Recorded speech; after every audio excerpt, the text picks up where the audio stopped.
As far back as I can remember, I've had this intuitive sense that Christianity was true.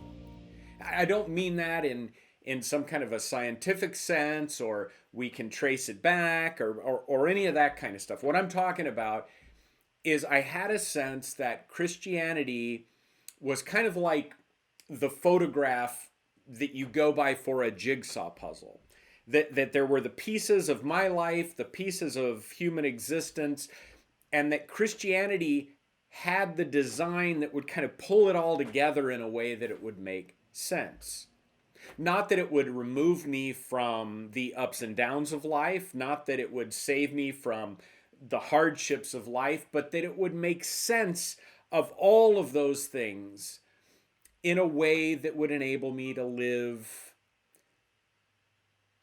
well, not just for me, but for the people around me. Now, that intuition has been challenged multiple times. And the oddest part of it is that it's often been challenged by the very church that proclaims the message of Christianity. I remember when I was a little kid and I was in church with my family, because we did that every Sunday before a special meal. And I'd look around and see people falling asleep in church. Now, there were times where that made sense. It was only logical. The pastor tended to go on a bit, and so people fell asleep. But it happened with some kind of regularity that even when the sermon was really good and it was about really important life issues, and yet I'd turn and see people asleep in the pews. And it just struck me as being odd. Now, when I was in high school, I was in a church service where nobody was asleep.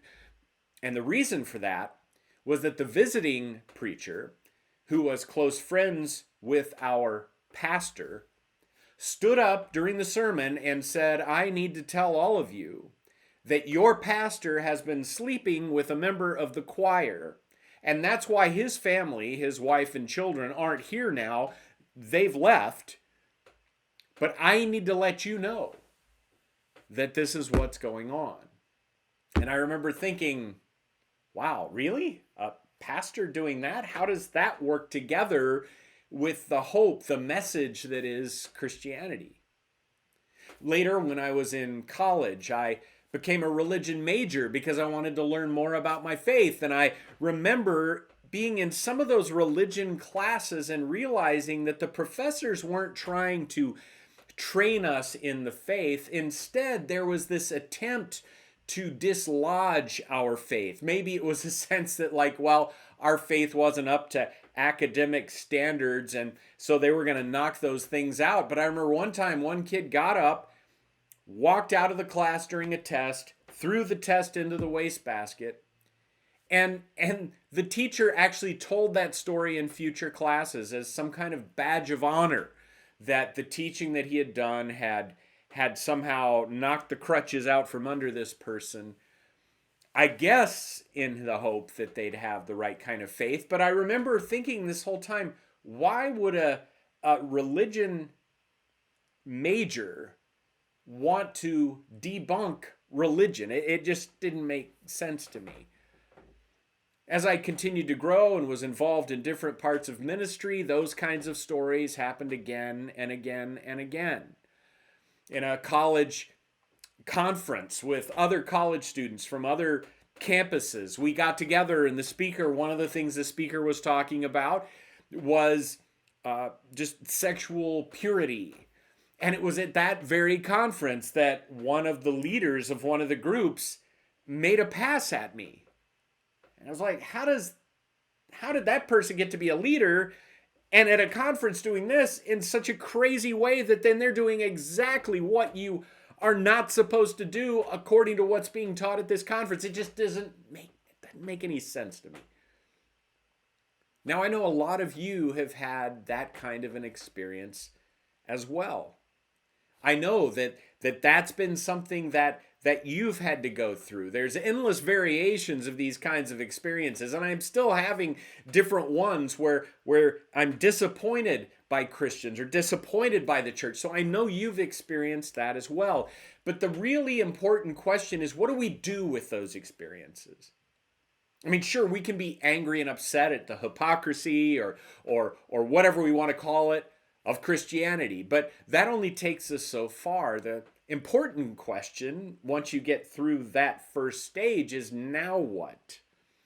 And sadly, a lot of people seem to be thinking, well, if the church is going to be like that, then I'm just not even going to try to practice my Christianity. Or if the church is going to be like that, then I'm not going to be a Christian at all. There were certain expectations and assumptions we had for the church, and when they aren't met, then we decide that there's something wrong with all of Christianity. But that is exactly the wrong move to make.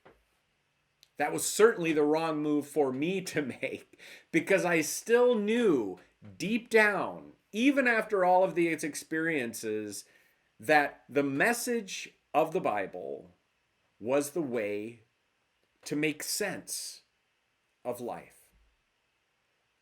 Now, what I have found after many years of being in the church as a missionary and a pastor and now doing a virtual online platform, what I've found is that disappointment with the church is actually an invitation for us to go deeper in our faith together outside of institutional religion. And that there is a definite path and a definite way that we can do that together. We just need a few things to be equipped with to be able to do that. And then some other people gathered around us to help us as we walk together and learn together on this path. And that is what randylovejoy.com is all about. What we seek to provide is a virtual platform that we're building it right now. I am so excited about this virtual platform where people that have a sense that maybe that's the journey they need to be on as well, that it's not enough to just sit in the church and wait for the church to change, that it's not enough to just get upset at the church and throw the whole thing away, but instead that we need to go on a fresh spiritual journey together. For those folks, this virtual platform is a space where we can gather together. It'll be available 24/7, but that we can gather together and learn from one another and encourage one another and share the frustrations with one another. But then what I'm also going to be working to do is to provide all of the things that you need to be equipped on this journey, and to provide a whole variety of trainings, opportunities to not just learn it as head knowledge, but to be able to actually practice it in your life. On top of that, I'm going to be working to coach and consult with people and with groups of people that are on this journey together. And I'm hoping that very rapidly I'm going to run out of time and I'm going to have to find other coaches and consultants so that we can all be working together to move forward on this. There's also going to be, I got to tell you about this because it's so exciting, there's going to be a premium product that we're going to be putting together. And I call it a product, but what it really is a 6-month experience where we're all going to work together as a group over 6 months, working through some book clubs, working through a digital course on how to read the Bible to create good in your life, where we're going to do coaching and consulting and other groups and discussions together, but where we're really going to push forward on this and trailblaze this journey, this path. For ourselves, yes, but also for other people that want to go on this journey. Because I think once we get started, there are going to be all sorts of people that want to get out there and be a part of this journey. Now, right now, one of the things I'm working on, and it'll be part of the book club, is a book called Outside of the Church, Inside of the Faith. And the focus of that book is exactly all that we've been talking about. For folks that really want to go on that spiritual journey, that faith journey, they want to be faithful to their Christianity, but they're willing to go outside of the institutional church structure to do that.